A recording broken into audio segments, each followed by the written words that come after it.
जय श्री कृष्ण। अध्याय 6 श्लोक 41 से आगे का वर्णन। अनुवाद। असफल योगी पवित्र आत्माओं के लोकों में अनेकानेक वर्षों तक भोग करने के बाद या तो सदाचारी पुरुषों के परिवार में या कि धनवानों के कुल में जन्म लेता है। तात्पर्य, असफल योगियों की दो श्रेणियां हैं। एक वे जो बहुत थोड़ी उन्नति के बाद ही भ्रष्ट होते हैं। दूसरे वे जो दीर्घ काल तक योगा अभ्यास के बाद भ्रष्ट होते हैं। जो योगी अल्पकालिक अभ्यास के बाद भ्रष्ट होता है वह स्वर्ग लोक को जाता है, जहाँ केवल पुण्य आत्माओं को प्रविष्ट होने दिया जाता है। वहाँ पर दीर्घ काल तक रहने के बाद उसे पुनः इस लोक में भेजा जाता है, जिससे वह किसी सदाचारी ब्राह्मण वैष्णव के कुल में या धनवान वाणिक के कुल में जन्म ले सके। योगाभ्यास का वास्तविक उद्देश्य कृष्ण भावनामृत की सर्वोच्च सिद्धि प्राप्त करना है, जैसा कि इस अध्याय के अंतिम श्लोक में बताया गया है। किंतु जो इतने अध्यवसायी नहीं होते और जो भौतिक प्रलोभनों के कारण असफल हो जाते हैं, उन्हें अपनी भौतिक इच्छाओं की पूर्ति करने की अनुमति दी जाती है। तत्पश्चात उन्हें सदाचारी या धनवान परिवारों में संपन्न जीवन बिताने का अवसर प्रदान किया जाता है। ऐसे परिवारों में जन्म लेने वाले इन सुविधाओं का लाभ उठाते हुए अपने आप को पूर्ण कृष्ण भावनामृत तक ऊपर ले जाते हैं। श्लोक 42। अनुवाद। अथवा यदि दीर्घकाल तक योग करने के बाद असफल रहो तो वह ऐसे योगियों के कुल में जन्म लेता है जो अति बुद्धिमान है। निश्चय ही इस संसार में ऐसा जन्म दुर्लभ है। तात्पर्य, यहाँ पर योगियों के बुद्धिमान कुल में जन्म लेने की प्रशंसा की गई है, क्योंकि ऐसे कुल में उत्पन्न बालक को प्रारंभ से ही आध्यात्मिक प्रोत्साहन प्राप्त होता है। विशेषतः आचार्यों या गोस्वामियों के कुल में ऐसी परिस्थिति है। ऐसे कुल अत्यंत विद्वान होते हैं और परंपरा तथा प्रशिक्षण के कारण श्रद्धावान होते हैं। इस प्रकार वे गुरु बनते हैं। भारत में ऐसे अनेक आचार्य कुल हैं, किंतु अब वे अपर्याप्त विद्या तथा प्रशिक्षण के कारण पतनशील हो चुके हैं। भगवत कृपा से अभी भी कुछ ऐसे परिवार हैं जिनमें पीढ़ी दर पीढ़ी योगियों को प्रश्य मिलता है। ऐसे परिवारों में जन्म लेना सचमुच ही अत्यंत सौभाग्य की बात है। सौभाग्यवश हमारे गुरु विष्णुपाद श्रीमद् भक्ति सिद्धांत सरस्वती गोस्वामी महाराज को तथा स्वयं हमें भी ऐसे परिवारों में जन्म लेने का अवसर प्राप्त हुआ। हम दोनों को बचपन से ही भगवत भक्ति करने का प्रशिक्षण दिया गया। बाद में दिव्य व्यवस्था के अनुसार हमारी उनसे भेंट हुई। श्लोक 43। अनुवाद।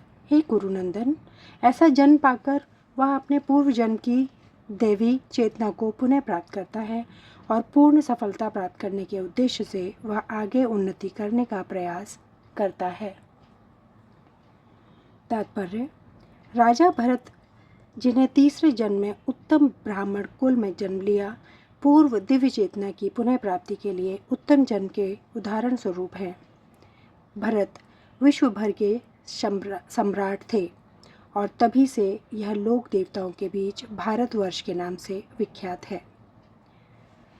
पहले यह इलाव्रतवर्ष के नाम से ज्ञात था।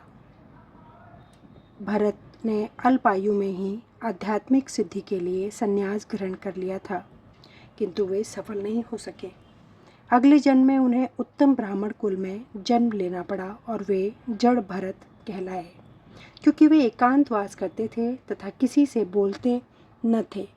बाद में राजा रहुगढ़ ने इन्हें महानतम योगी के रूप में पाया। उनके जीवन से यह पता चलता है कि दिव्य प्रयास अथवा योगाभ्यास कभी व्यर्थ नहीं जाता। भगवत कृपा से योगी को कृष्ण भावनामृत में पूर्ण सिद्धि प्राप्त करने के बारंबार सुयोग प्राप्त होते रहते हैं। श्लोक 44। अनुवाद। अपने पूर्व जन्म की दैवी चेतना से वह न चाहते हुए भी स्वतः योग के नियमों की ओर आकर्षित होता है। ऐसा जिज्ञासु योगी शास्त्रों के अनुष्ठानों से परे स्थित होता है। तात्पर्य, उन्नत योगीजन शास्त्रों के अनुष्ठानों के प्रति अधिक अनुकृष्ट नहीं होते, किंतु योग नियमों के प्रति स्वतः आकृष्ट होते हैं, जिनके द्वारा वे कृष्ण भावनामृत में आरूढ़ हो सकते हैं। श्रीमद् भागवत में उन्नत योगियों द्वारा वैदिक अनुष्ठानों के प्रति अवहेलना की व्याख्या इस प्रकार की गई है। हे भगवान, जो लोग आपके पवित्र नाम का जाप करते हैं वे चांडालों के परिवारों में जन्म लेकर भी आध्यात्मिक जीवन में अत्यधिक प्रगति होते हैं।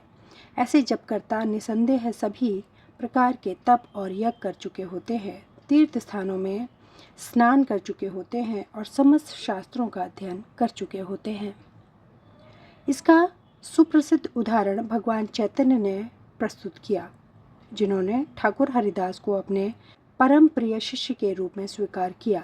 यद्यपि हरिदास का जन्म एक मुसलमान परिवार में हुआ था, किंतु भगवान चैतन्य ने उन्हें नामाचार्य की पदवी प्रदान की, क्योंकि वे प्रतिदिन नियम पूर्वक 3 लाख भगवान के पवित्र नामों हरे कृष्ण कृष्ण कृष्ण हरे हरे, हरे राम राम राम हरे हरे का जाप करते थे।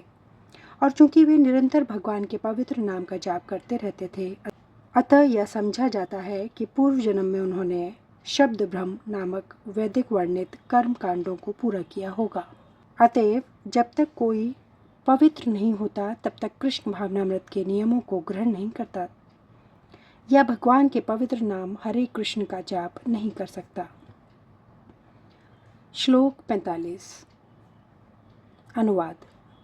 और जब योगी समस्त कल्मश से शुद्ध होकर सच्ची निष्ठा से आगे प्रगति करने का प्रयास करता है तो अंतोगत्वा अनेकानेक जन्मों के अभ्यास के पश्चात सिद्धि लाभ करके वह परम गंतव्य को प्राप्त करता है। तात्पर्य, सदाचारी धनवान या पवित्र कुल में उत्पन्न पुरुष योगाभ्यास के अनुकूल परिस्थिति से सचेष्ट हो जाता है, अतः वह दृढ़ संकल्प करके अपने अधूरे कार्य को करने में लग जाता है और इस प्रकार वह अपने को समस्त भौतिक कल्मश से शुद्ध कर लेता है। समस्त कल्मश से मुक्त होने पर उसे परम सिद्धि कृष्ण भावनामृत प्राप्त होती है। कृष्ण भावनामृत ही समस्त कल्मश से मुक्त होने की पूर्ण अवस्था है। इसकी पुष्टि भगवत गीता में हुई है। अनेक जन्मों तक पूर्ण कर्म करने से जब कोई समस्त कल्मश तथा मोहमय द्वंद्वों से पूर्णतः मुक्त हो जाता है, तभी वह भगवान की दिव्य प्रेमा भक्ति में लग पाता है। श्लोक 46 से आगे का वर्णन अगले वीडियो में। धन्यवाद। जय श्री कृष्ण।